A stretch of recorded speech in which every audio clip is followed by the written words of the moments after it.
Good morning, happy Friday. This is the Pitch Strike Chronicles. I am Uncle Taz. I am here with Rob.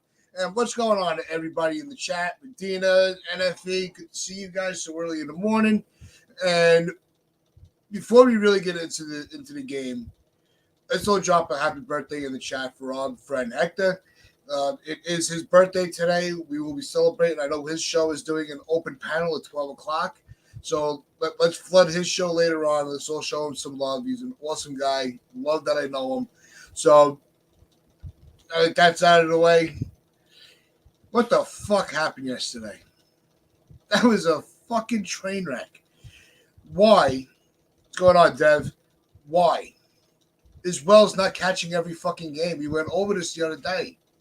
Rodon was looking forward to having Wells behind the dish, and he gets Higgy. You see his numbers. He really needs, somebody that he has a lot of. I don't think he has any trust in Higgy. I think we're seeing almost like that Cole Sanchez relationship. It's like, oh God, not this guy. If you have a guy that's trying to get himself right, you're trying to actually salvage something of your season. Why are you not letting him have a catcher that he's comfortable with? That's the start of a formula to winning a game, is having a pitcher and catcher on the same page. Rob, it just does not make any sense.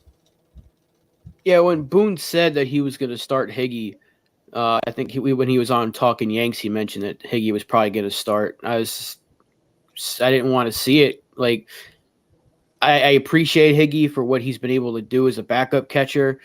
He's given us some big hits, but I don't see I don't see the need to have to start him, especially when Rodon looked really good his last time out. Better, I won't say really good, but he looked better. Considering he was against Houston, and his first start against Houston, he got tagged, and then his last start, he was a lot better.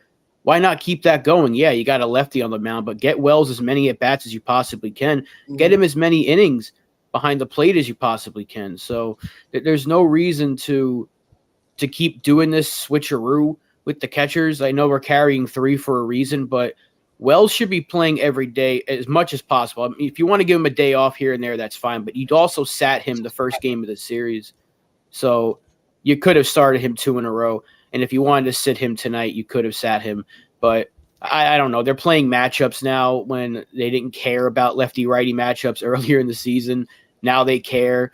Wells needs as many at-bats as possible, even if it was to DH him, but I don't know. I want to see him catch. I want to see him catch as many games as possible, because you're not going to learn everything you can about him in a month, but you can learn a lot if you let him catch as many games as possible. Have him catch every start Rodon, because every time Rodon pitches, because Rodon's going to be here next year and the year after that and the year after that and the year after that. So you need to know if Wells is your guy, and Higgy is probably not going to be here next year because you have like 4 different guys you can go to as the catcher or the backup. So we know we're not going to carry 3. Well, what's the point? Now, I understand that, and to see Rodon get lit up again, and it brings up, after 3 good starts, it brings up again the people calling him Pavano and it's a waste of money and all that stuff. And I don't know. It's annoying. I just wish there was some continuity with the pitching staff and the catcher, because you've changed the catcher so many times this year. We've had 4 different people. Stick with one. You got 1 month left. Yeah, it's we had said when they decided to make these moves, we had said, look, you don't need to give these kids any days off. There's a month left. How worn out would they fucking be? Right? It's not like you're going to be, you're trying to save some energy for a postseason run. Because that's highly improbable, especially after last night's loss.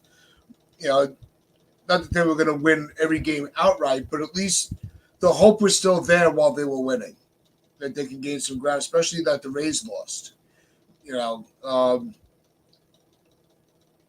He said we had said that what we wanted to see is have him catch everybody through the rotation before giving him a day off. He had 2 games off in that span. To me, that's a complete ineptitude. That is not reading the role, not having a clue of how to get the job done, how to develop these kids properly. It's like they can't help, given these, we know the catcher's not going to catch every game. You telling me he can't catch the rotation once through and then get a day off? Or see, all right, which catcher was he really in sync with? Him and Rodon, when Rodon was on his rehab games, he was in sync with Wells. He was excited to have him in the major leagues. So when it's Rodon's turn in the rotation, you sit him down. Are you that fucking blind? Do you not? It drives me up a wall. Because here we are riding on this high over these last 5 games, and then yesterday, Boone and the computer show their true colors that they cannot maintain any type of consistency on a positive level. Yeah, and again, if even if you wanted to sit him, you could have sat him tonight. Yeah. You could have just sat him tonight. He already had a day off Monday. I get he caught 3 games in a row, but he had the off day Monday. You sat him for Cole's start. Why couldn't he start 2 games in a row? And he could have sat tonight if that's what you really want to do. And I agree with FJ here. He's been around long enough to know what pitch to throw, but we've seen plenty of times that pitchers prefer different catchers. You mentioned it earlier with 2 years ago, 3 years ago. Cole did not want to really pitch to Sanchez. He preferred Higgy. That quickly changed to Trevino, and this year he's been throwing more to Rortvedt. Sometimes pitchers just prefer different catchers. And remember the 2009 playoffs? We had to sit Posada because Burnett did not work well with him. He worked better with Molina. Sometimes catchers and pitchers, they just have a different chemistry with each other. And if Rodon really liked throwing to Wells the first couple of times, like the 1 rehab start or the 2 rehab starts and the time against Houston, why not stick with that? It's not like you're going to gain anything offensively with Higgy in the lineup over Wells. You want to get Wells as much time as possible. Who cares if it's lefty-lefty matchup? Just go ahead and let him play. That's the whole reason you called these kids up, is to let them play. Stop treating it like we're still in this, like we're in this big playoff run and the guys need the rest. I don't think they're even postseason eligible if we were able to make it to the postseason. If I'm not mistaken, I don't think Dominguez and Wells would be postseason eligible. I'm not sure about that. Maybe they would be, but I don't get it. I really don't. And I don't think that's the reason we lost the game, but it was just a head scratching move when I heard that he was going to start Higgy. I'm like, why? Let him catch. Let Wells catch. We've seen enough of Higgy all season long. We don't need to see him anymore, especially during the stretch. This should be the final month. Should be either Rortvedt or Wells catching.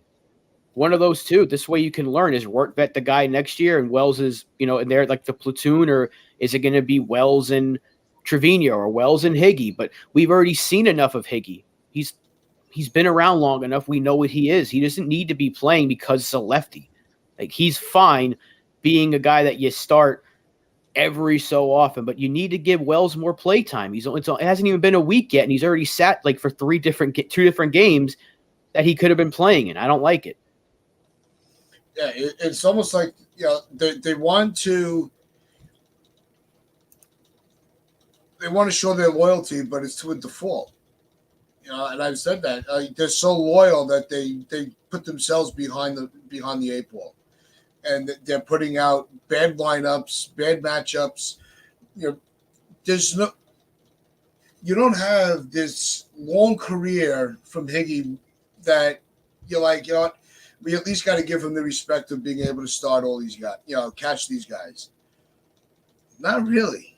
The only reason that he was, I think, the only reason Higgy's still on the team as long as he has was because of his relationship with Cole when they played together in college.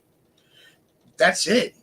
It's not like Higgy's anything special. He's going to run into a few now and then, but he's not. He's not that guy. It's like we have like our backup could be a starter, like Romine. Was that guy you could see starting on another team, just wasn't a starter for the Yankees.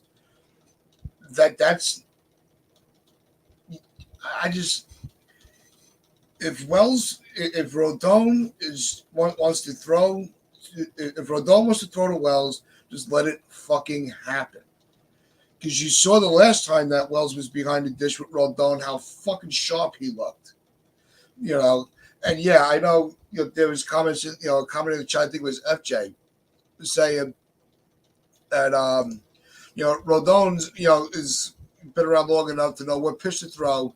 If Rodon doesn't like what Higgy's calling, he should shake it off and throw the pitch he wants. Last year, I wouldn't argue with the pitch clock. You don't have time to get in sync. You can't force it. You can't force the catcher to be on the same page. You only have 5-6 seconds before you have to start really figuring out what you want to throw, and then see what from there. You don't have an unlimited amount of time to shake off 15 times. Then you're forced to throw a pitch that you're really not comfortable with, and we saw it last night. That's when things went wrong. They weren't on the same page. I just don't get it. I don't get why these kids have to have off days, even from a catcher position. So you let him sit every 6th day. There's nothing I hate the way this guy manages. I really do. Because every time he's starting to look like he's actually doing the right thing, we gave him credit for putting, for Volpe being in every game. And then these kids come up with 30 days left of the season, and all of a sudden they all need rest. It's just bullshit.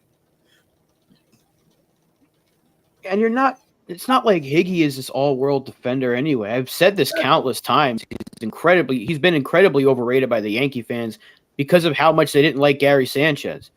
Because every time Sanchez would have a pass ball, then Higgy would not have a pass ball. Like, Higgy needs to start. But Higgy's always been a backup. That's what he is. He's a fine platoon catcher, but if you're carrying 3 different catchers, what's the point of playing him just because you have a lefty? Exactly, NFE. Go with Wells. Just start Wells. And I said it already, if you had to sit him tonight for the first game of this Brewers series, sit him. But I think Wells needs to be catching Cole and Rodon as much as humanly possible because we know they're going to be at the top of the rotation next year. What we don't know is who the 3, 4, 5 is. Is that Nestor Cortez, Clark Schmidt, Michael King? Maybe Luis Heel makes a run at it, Randy Vasquez, or maybe we sign somebody. We don't know what the future of the rotation is outside of Cole and Rodon, and maybe Clark Schmidt. I think he's earned a spot next year, but Wells needs to be catching those 2 as much as possible. So if you have to make sure he's starting on their days and then he sits maybe the next game, if he has to start 2 in a row, then sit, start 2 in a row, then sit, do something, however it matches up with him catching Cole and Rodon, you got to do it. I don't like it. I really don't like that they didn't play him yesterday. Again, it didn't cost us the game because I don't think we would have beat them anyway because Rodon just didn't have good stuff.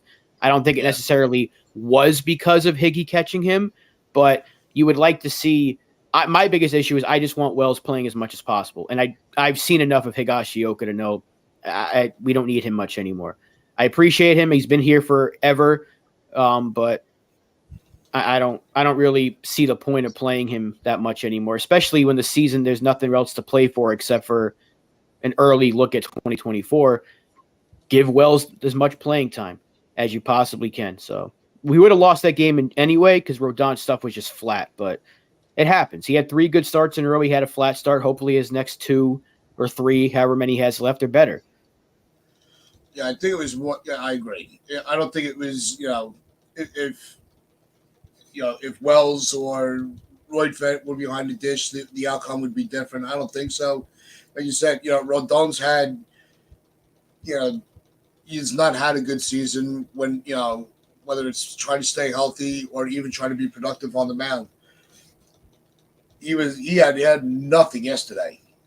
There was no and I think once it got down, once they put up the 8th run, I'm like, these kids aren't built yet to be able to overcome a deficit like that.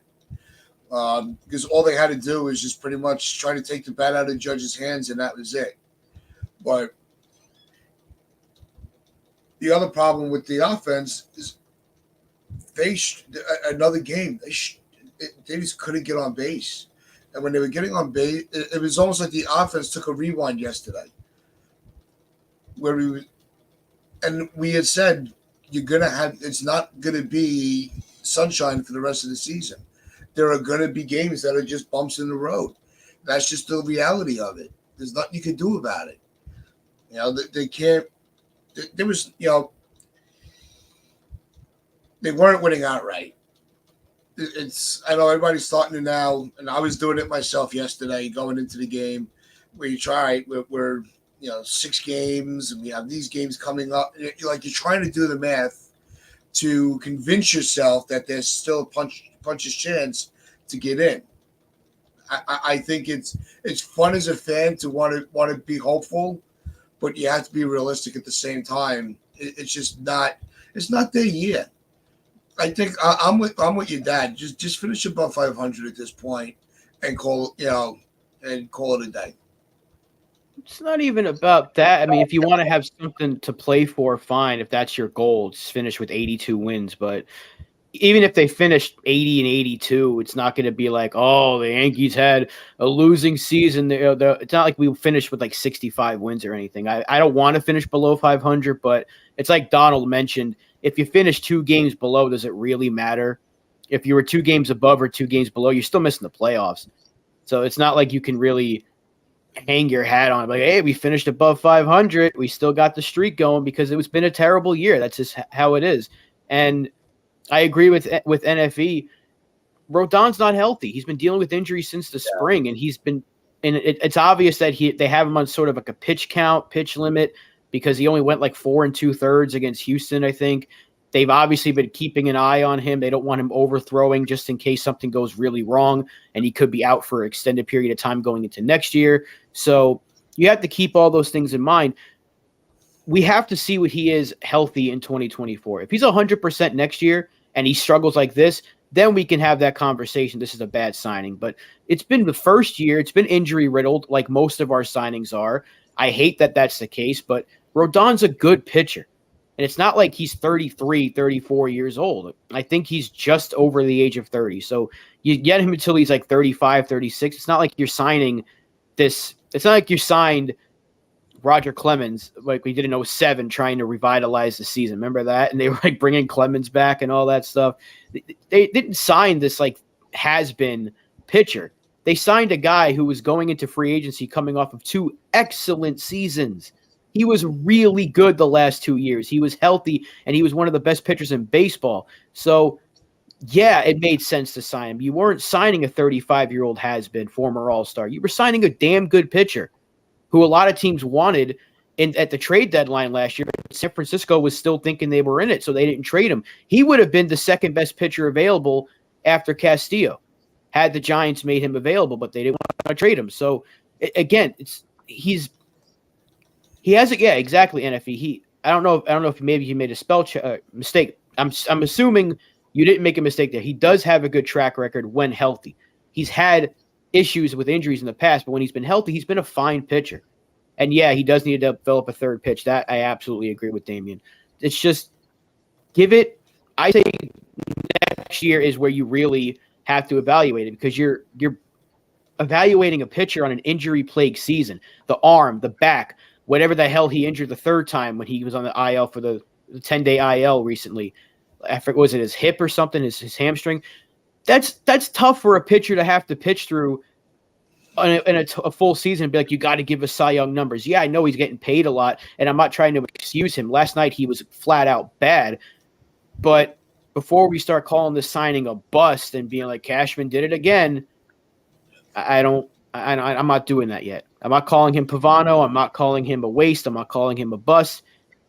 I'm giving it till next year. I'm assuming he's healthy next year. Then we make this decision on whether or not it's a bust signing or not. Yeah. Good morning, Jigga Man, my man. Thanks for taking the time. I know you're busy getting ready for the birthday preparations for Hector, but appreciate you always stopping, man. No, look. I think it's been clear that there's been something off with Rodon all season. Yes, he does have – he's had the injury history where he's had setbacks, but not to this level. I just think sometimes – I think the time off, well, the inconsistency of his health this season has really just threw his whole game off. If he's able to come into next season on a more healthier note, I think we start to see more of the Rodon that we thought we were getting rather than what we got this year.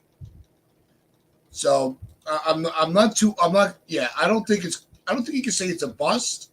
I think when you sign somebody for 6 years, the first year, if he had a phenomenal Cy Young this year and then had a bad year next year, we'd be like, well, great. Oh, we only got 1 year out of it. It's you're gonna you got to take the good with the bad sometimes. He's not the reason why we're in the situation this season we are. So to say that he's just got nothing, he's a bum, I think is unjust to say that. He just had a. If he's able to redeem himself next year, all's forgiven. Yeah, and I Going want on, Ruben? to. Yeah, what's up to Ruben? I was just gonna have to say what's up, but I picked up something Spencer said here. Finishing 500 isn't about continuing a streak; it's about finishing as an overall winner and poising yourself for next year.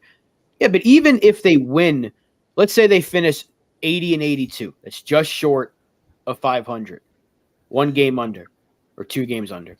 One more win, you get to 500.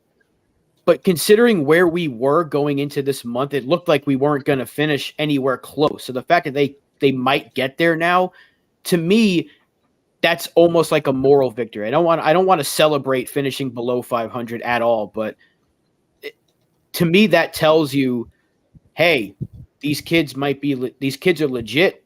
We got something going into next year. The fact that we were able to take what looked like a completely dead season, turn it into something enjoyable for the month of September and get us to 80 wins after it looked like we weren't going to reach 75. Now, what are we, 70 and 70, I think, or 71 and 71, whatever we are. But now all of a sudden, plus 500 is a reasonable ask. A week ago, it probably wasn't, but you took 3 out of 4 against Detroit. You swept Houston. You took 2 out of 3 in this series. All of a sudden now you're seeing what these youngsters that you've had in your farm system have been able to give you, and it gives you hope that you're going to, even if you don't finish at 500 or above, even if you're 2 games below 80 wins, considering where we were, that's almost like a moral victory. And I know this is not a game for moral victories and all that, but you got to take it at this point. That's all we have right now is the moral victories. If we're going to hang the proverbial banner up for this season, it'd be the kids are all right, and we almost made it to 500. And the fact that we're still in the playoff conversation at this stage, I know it's 7 games out with not a lot of time left, but we're not eliminated just yet. We're not going to make it, but that's only because these kids came up and provided the energy that we needed. So again, you have to take some moral victories during the season, which has been all negative up until this point. And we've had a really good 10-game stretch. We were 8-2 before we got smacked around yesterday. Let's just hope that they have a quick recovery tonight. And if they can keep winning games, then we'll probably finish above 500. But even if we don't, if we fall just short, it's not going to matter at the end of the day because we're not making the playoffs. As long as we didn't finish like 6, 7, 8, 10 games under, does it really matter? It's like Donald said like 3 weeks ago. It doesn't really matter if you're 2 games under or 2 games over. If you miss the playoffs, you miss the playoffs. Yeah, there are a lot of people that want to see that the winning season streak continue. I'm one of them. At one point, I was kind of like just get through the end of the season and get ready for next year because this year this team does not have. There's no chemistry at all. We have a GM that doesn't know how to put a roster together, a manager that doesn't know how to implement said roster, and just players that are aging or or they're rookies and don't have that mental game to carry mental ability to carry a team, which is I think why Volpe had so many struggles this year. He was taking a lot. I think he won't say it, but he was putting a lot of pressure on himself to be the fresh, the fresh guy to kind of boost this team up. He's not there yet. He can be. I think he would be, but he's not there yet. What's going on, Mazin? But you're starting to. If you have this part of the fan base where as long as they're still mathematically in it, they're going to hold on to hope. That's fine. I don't think it's fair to throw shade or be like what have you been paying attention all year type of argument. for people that are like, you know what, it's over. Yeah, it probably is, but they're still in it. As long as they're mathematically alive, it's hard to just turn around and be like, yeah, there's no chance. I think that baseball is a weird game. You know, it's a long season. September is a long month in this game. A lot of things can happen. You know, what was it, 2007? You know, when the Mets had that nice lead with a few games to go, and they collapsed. So we've seen it. You know, we've seen comebacks come. Yeah, Joan, it's $1 in a dream, but it's still a dream. Because you can go back and you could be like, well, that's impossible. It can't happen. We've had it in our own organization. And yes, the game is different from generation to generation, decade to decade. But was anybody here? Think about being a Red Sox fan in 04. They would say, look, there's no chance. You just got to take one game at a time. And I think that's what the Yankees are trying to do. They don't have the manager, though, to do that. Boone's not that manager to pull them out of this hole. That's the other part of the problem. Aaron Judge would disagree with you, though. Aaron Judge wants him back. Well, Aaron Judge would disagree with me, but I'm right. I don't know. I don't know if you're necessarily right about that because, I mean, look, I don't like Aaron Boone much at all. But if the captain wants him back, then who are we to tell him otherwise? There's a reason he's the captain. I'm not saying you're wrong in your assessment of Aaron Boone. Trust me. I don't think he's a great manager. But I've also said I think he can be if he's not being given a script before every game. So I bring up last year all the time. That first half of the season, that was a different manager. And we didn't complain once. Go back and watch our shows if you don't believe us. How many times last year, the first 3 months of that, 3.5 months of that season, did we complain about Aaron Boone? I don't remember complaining at all. Even Donald, who's like probably this biggest critic on here, was like, I can't find anything to say about Aaron Boone. So he was a different manager. When he doesn't have a script, yeah, I think he can be a fine manager. And you don't need to have – you have to have a good manager to win. But if all the talk about he doesn't have the clubhouse behind him and all that, Damon, but the team is comfortable around him. But do you want like what do we do? What people do? People want like a drill sergeant to come in, you know? And again, I said it the other day. This is still at the end of the day. This is a kid's game, whether Spencer wants to agree with me or not. This is still a kid's game. Sometimes you just gotta be loose. And he is a player's coach, and I get that. I know I'm not trying to defend him entirely. If it was up to me, he wouldn't be here. I didn't want him to be the manager. So I'm not trying to say he needs to be here. But it's clear the players like him for a reason. So if we're going to sit here and be like, well, the players are wrong for thinking that, they're wrong. The players are just they're comfortable. Oh, the players are a bunch of babies. It is what it is. We know he's going to be here next year unless they're going. And if they do fire him, they're using him as the scapegoat because this has been a rough year, and a lot of managers would struggle with what Aaron Boone's been given. Has he helped his cause necessarily? No, because he's made a lot of tough calls, a lot of bad calls, but so did Girardi, and so did Joe Torre. Let's not forget, Joe Torre had some bullpen blunders as well, so it's not like Boone doesn't have to be perfect. He definitely needs to be better. I think they need to let him manage the game instead of giving him a script because these games are scripted. The season is scripted. They follow a script every single year, and it's planned out from April to October. And we all know that's not how you do it. So maybe if they just let him be a manager, like we saw the first half of last year, maybe things will be a little bit different. But I'm just saying this because I know he's going to be here next year. Yeah. If I had confidence he was going to like let go, I would be like, well, sorry, Judge, you're not going to get your wish. But we know he's going to be here next year. So let's just hope that next year is a little bit different where they let the guy manage and they give him a better staff around him to be like, all right, Let's do this our way. And he did vouch for Sean Casey, and Sean Casey has done a lot of things to make this offense better. Not great, but better. And let's see if they can build off that. Let's just see if they can build off that. He's not the perfect manager, but let's hope that he can be better next year, because we know we're not going to have anybody different. And I've said countless times, and other people have said it the same thing. If we fire Aaron Boone today, we're getting Aaron Boone 2.0 tomorrow. So what's the point of complaining if we're going to get another version of him just with a different face? It doesn't really matter.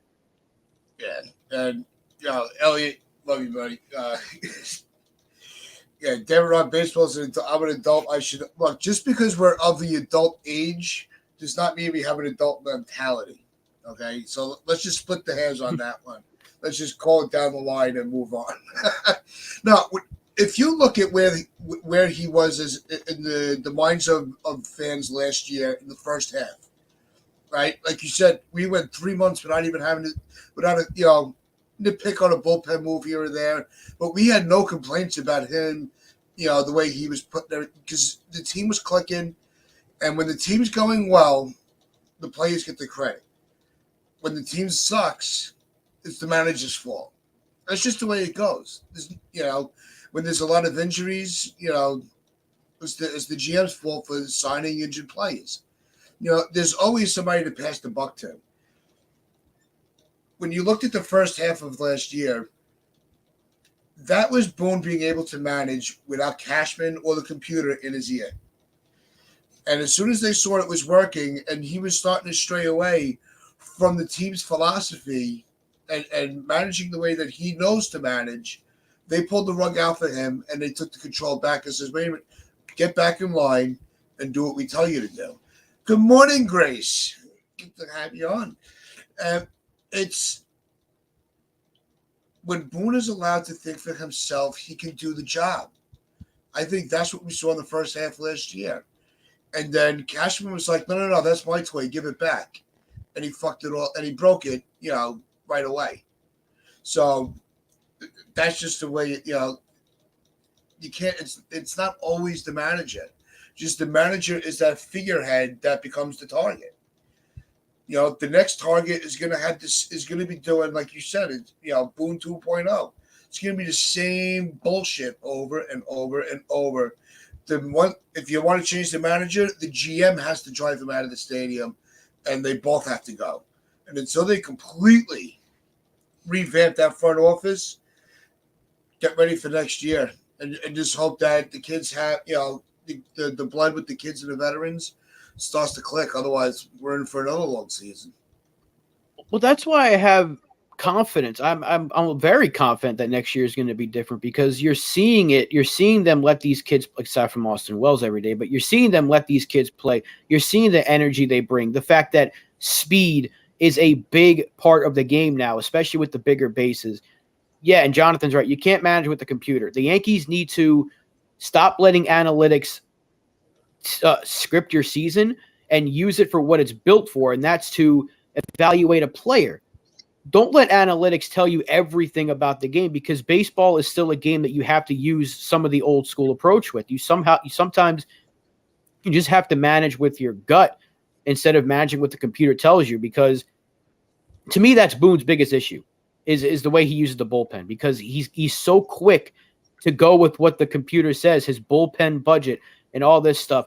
If they scrap that, which I really think that's when Hal says we're going to bring in outside consultants to take a look at how we do things. He said baseball operations. That could mean an entirely different look next year, to where they don't rely so heavily on the analytics and they scrap it and they start from scratch and they go in a new direction. And if Aaron Boone is allowed to manage in a different way, where it's not so computer driven, and they have to use more of the baseball, because again, people, and we say this all the time, but he is a baseball guy. He knows a lot about the sport. When they ask him questions about what happened in the game, he knows every play that happened in the game. So you have to have a good mind to be able to memorize everything that happens in that game so quickly. He's been around baseball his whole life. He's got a baseball family. Let him manage a baseball team like a baseball guy, instead of manage a team like a computer. because I think that's limiting him to what he can do. And again, am I saying he's going to be the next Joe Torre? No, but the fact that this team is 500 with what we've had to go through all season long, I think he deserves a little bit of credit. Not a ton, but a little bit of credit for keeping this team somewhat above and helping this team. Because if they didn't care, if they didn't want to play for Aaron Boone, we'd be 15 games under right now. We would. Think about the lineups we were throwing out there for a good chunk of the season. Jake Bowers, Billy McKinney, Willie Calhoun, Franchi Cordero, 2 backup catchers, Ben Rortvedt, who's another backup. We had nobody for such a long time, and even outside of Garrett Cole, a very rocky pitching staff. Yeah. This team was at its lowest point just a week ago, and all of a sudden now the energy's here, and they're winning games again. I don't think it's there's no way they're doing it without something Aaron Boone's. He's got input. Again, I'm not a Boone fan. I'm never going to be his biggest fan. I'm not going to be like, he needs to be extended because I wanted him gone. And I'm on here. Yeah, I'm on. I'm on the record on this show wanting him gone. So I'm not going to change my opinion. But I think he needs another shot and only manage as a baseball player. Yeah, I want to bring this comment up from Jigga. Like, bringing the kids up was a way to appease us. I'm not expecting any front office changes, at least nothing major. I think that's what it comes down to. I think we're starting to see that shift where you can almost sense Hal's getting fed up with Cashman's bullshit. I think Hal, one of the things when they first sat with this consultant company, the first thing they said was, who's the owner on this club? Is it you or Cashman? You run your organization. If you don't like something he's doing, just put a plug on it and just don't let him make that move. You have the final say. You're the fucking owner. If you don't want to trade said player, then don't trade said player. Don't sign said player. You say, here's your budget. Go out, work your magic, and then report back to me. Boom. Done. It could be as easy as that. But no, Cashman's been running the family behind everybody, behind Hal's back. And this is the bullshit that we have. It's not about changing Boone. It's not about changing the analytical team. It's not about changing, the president of baseball the GM is the problem. Cashman is the core of why everything is starting to go wrong, because he cannot manage in this stage of baseball. The game passed him by. We've been saying that. I don't think there's one stream, Yankee stream that I've seen that has been like, Cashman's not the problem.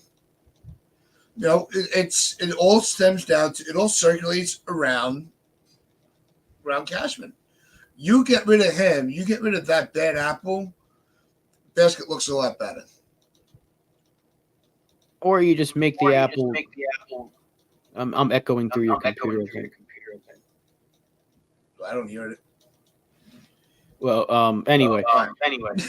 Yeah, I'm hearing an echo. I don't know. I don't know if anyone else hears it, but you guys make him change his ways. That's it. If you can change the way he thinks and the people that are around him, get rid of the analytics department that was brought, like, heavily analytics, but the leader of it was brought in like 2007. So, what does that tell you? It's an old group. It's an old analytical team.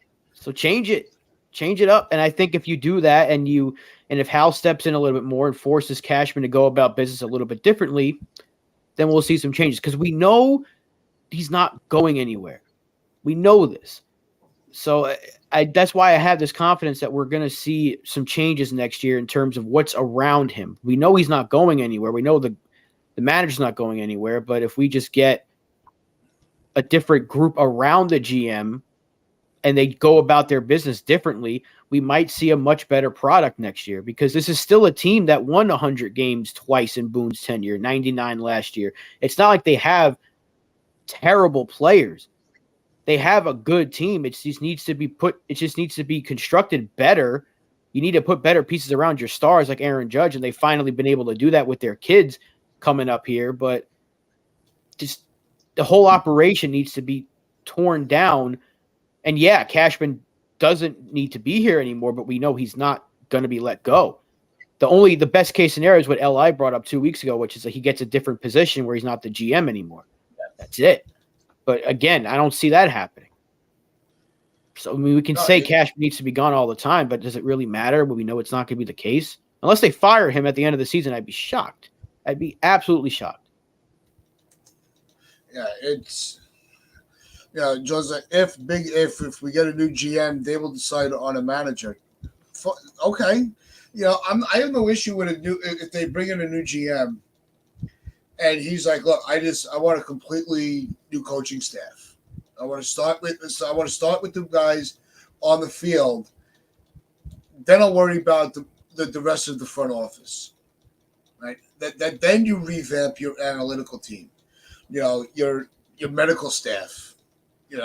Like I said, Dr. Ahmad's got to take as much of the blame for these injuries as Cashman, because you changed everybody but the lead doctor, and we still have the same issues year after year after year. Is anybody else paying attention to that? Or am I the only one that noticed that Dr. Ahmad is the only consistent when it comes to all these injuries? How do you not catch a concussion? I think with Rizzo, that was destroyed. Oh my God, talking about him getting ejected. Yes, they ejected a player that's not even active. Umpires, they're so bad. These umpires, get rid of the umpires too, along with everybody else. But I know what Angel Hernandez is having his worst fucking year, his worst rating of his career or something like that. Somehow he's gotten worse. How is he still an umpire? Lawsuits. Yeah. I don't. His report card should say everything. Like, look at these reports from your games. Who the fuck wants you to hire? Who wants you behind the plate? Who wants you in that as an umpire? I mean, Jesus Christ. Who was the umpire last night? That wasn't Diaz, was it? I don't remember.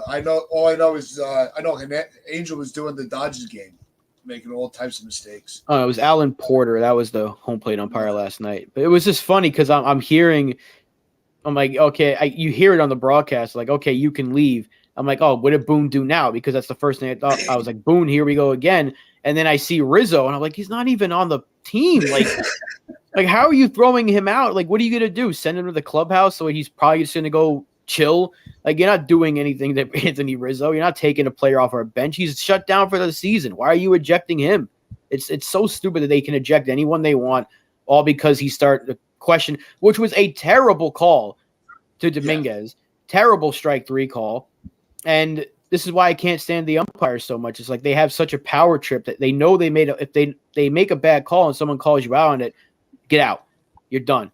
And we know I don't really know much about Porter very much, but we know that Laz Diaz has a power trip, and especially Angel Hernandez, that piece of garbage. That guy, he makes the game about himself. He really does. He tries to make the game about himself, and it's him and guys like Diaz that really make you want the robot umps. And we know that's probably not going to be a good idea, but the umpire show, it's a real thing. They try to make the game about themselves so much. And yeah, it's a union and all that stuff, but it's really, really, really bad how they affect the game. And Dominguez wasn't going to bring us back from a 7-run lead yesterday with that one call, but it's rough how many bad calls they have, especially now with the spade up clock. You see it more. Yeah, you see it a lot more. It's so much more obvious. But before we start wrapping everything up, there's one more thing. Hit that like button, hit that subscribe button, and drop a happy birthday in the chat for Mr. Barrows. It will be his birthday tomorrow. Happy birthday, Mr. Barrows. So let's all wish him a happy birthday before we sign off. But I think that when when you're thinking about the umpires, and we've said it before, we've had um, chats about it on here in the off season. I think we spent a whole show on how to take care of the managers, the umpires. If you know their name, that's a problem. We shouldn't know who you are. It's not like you have these guys where they've been around for so long, where it you just know their name because you watch all the time. But nobody knew who Joyce was until he blew that call in the Detroit game, the Gallegos perfect game. Nobody knew his name before that. Joe West. Everybody knew his name because he kept as he was getting older, he was making more and more and more mistakes behind the plate. Same thing with Angel Hernandez, Porter. It's you shouldn't know these names. It should just be the guy behind the catcher. Nobody should know the name. But it's just one of those puzzling things. But we are going to wrap things up just a little earlier today. And if you are not familiar, it is also our brother Hector's birthday. So jump over to the Morning Brew Sports. Hector was supposed to, they were trying to get him to take the day off, but he wants to hang out with everybody this morning. So jump on over. Let's all have a little birthday party with Hector and help him feel the love he deserves. But that's going to wrap things up for us. As always, like, comment, subscribe. Tell your friends, tell your neighbors, tell the stranger around the corner. Let's get this community to still build. We are 29 subs away from 400. Now, I can't wait to get to that milestone. So 12 p.m. There's nothing at 11, Jigga. Drop real quick. I just want to make sure I don't want to give anybody wrong information. No, Pete shows at 11. Pete's at 11, and then the birthday party's at 12. Okay. So I'll see everybody at the party then. So this has been the Pinstripe Chronicles. I'm Uncle Tats. Yeah. So all right. So go head over to NYY Underground. Go hang out with Pete. He's gonna pregame at this party, and it's just one big streaming day. This is all. I love this community. I really do. But I'm Uncle Tats. Listening to us, as we always say, wear those pinstripes of pride and play hard.